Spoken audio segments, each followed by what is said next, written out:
দোকান ভাঙার নির্দেশকে চ্যালেঞ্জ করে হাইকোর্টের দ্বারস্থ নন্দীগ্রামের ব্যবসায়ী। নন্দীগ্রাম ২ নম্বর ব্লকের রেয়াপাড়া ঘোলপুকুর বাজার রাজ্য সড়কের পাশে অনুপ ভারতী নামের এক ব্যবসায়ীর ইমারতি দোকান রয়েছে। কয়েকদিন আগে তিনি সরকারিভাবে তার দোকান ভাঙার একটি নোটিশ পান। তিনি খোঁজ নিয়ে জানতে পারেন দিলীপ কুমার সামল নামে কলকাতা উচ্চ আদালতের আইনজীবীর করা অভিযোগের ভিত্তিতে এমনই নির্দেশ। এই নির্দেশকে চ্যালেঞ্জ করে তিনি উচ্চ আদালতের দ্বারস্থ হয়েছেন। অনুপবাবুর দাবি, তার নিজস্ব জায়গার উপরে দোকানের সামনের দিকে আসা যাওয়ার জন্য তিনি যে রাস্তা করেছেন ভুলবশত হয়তো কিছুটা সরকারি জায়গায় থাকতে পারে। তার দাবি সঠিক তদন্ত হয়নি। অনুপ ভারতী দাবি করেছেন নন্দীগ্রামের সমস্ত রাজ্য সড়কের পাশে সরকারি জমির উপরে কয়েক হাজার মানুষের দোকান এবং ঘরবাড়ি রয়েছে।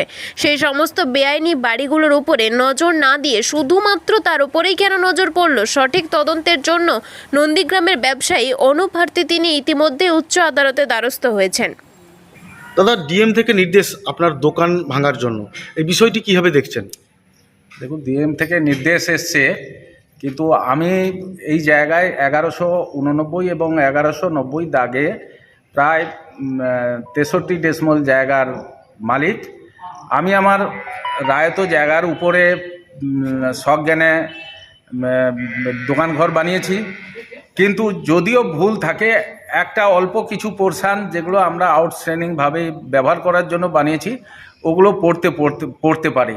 কিন্তু কলকাতার একজন লয়ার অ্যাডভোকেট দিলীপ শ্যামল, উনি প্রাতঃভ্রমণে এসছেন, এসে দেখেছেন 2023 সালে আমি গাছ কেটে ইনক্লোজ করে বাড়ি বানিয়েছি। এটা আমার এই দোকান 2016 সালে আমি জায়গা কিনে দোকানঘর বানিয়েছি অঞ্চলের পারমিশন নিয়ে। তারপরে আমি বিল্ডিং বানিয়েছি।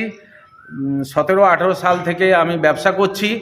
উনি 23 সালে এসে কি করে বুঝলেন যে আমি গাছ কেটে এখানে ইনক্লোজ করে দোকান বানিয়েছি, ব্যবসা করছি।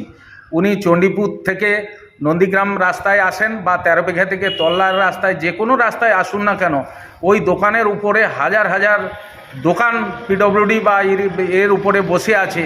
উনি সেগুলো ইনক্লোজ দেখলেন না, যেগুলো একদম পিচ রাস্তার গায়ে পর্যন্ত দোকান আছে, সেগুলো দেখলেন না।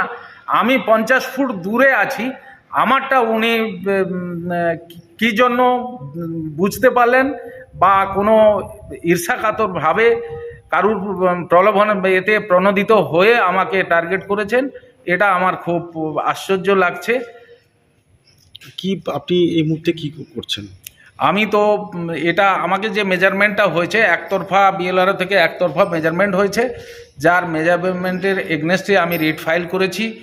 আমি চাই এটা কমিশনার দিয়ে বা থার্ড কোনো দিয়ে অ্যাকচুয়াল মাপা হোক।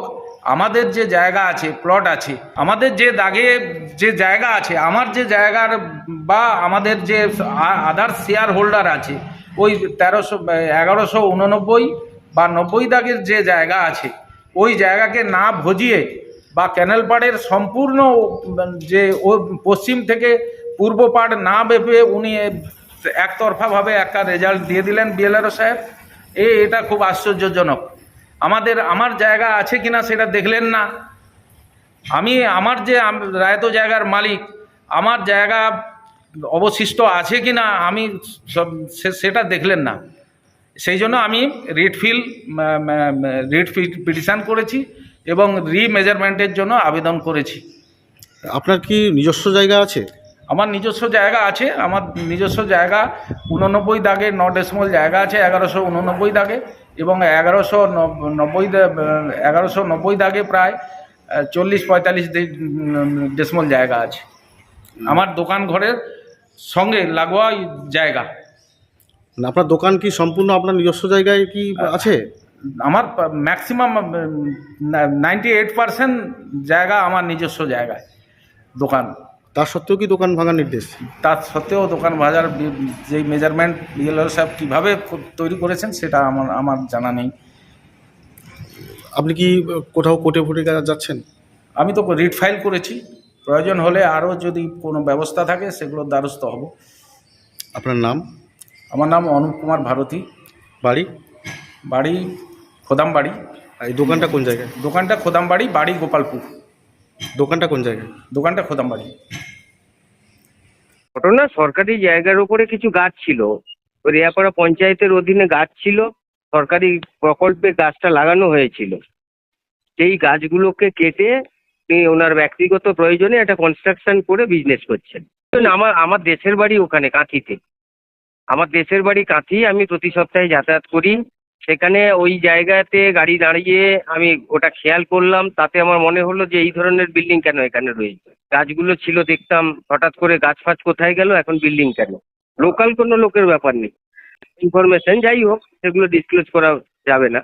সারা পশ্চিমবঙ্গে প্রচুর আছে এগুলো, এরকম আমার মতো কেউ না কেউ ধীরে ধীরে একটার পর একটা এরকম হবে, দেখবে।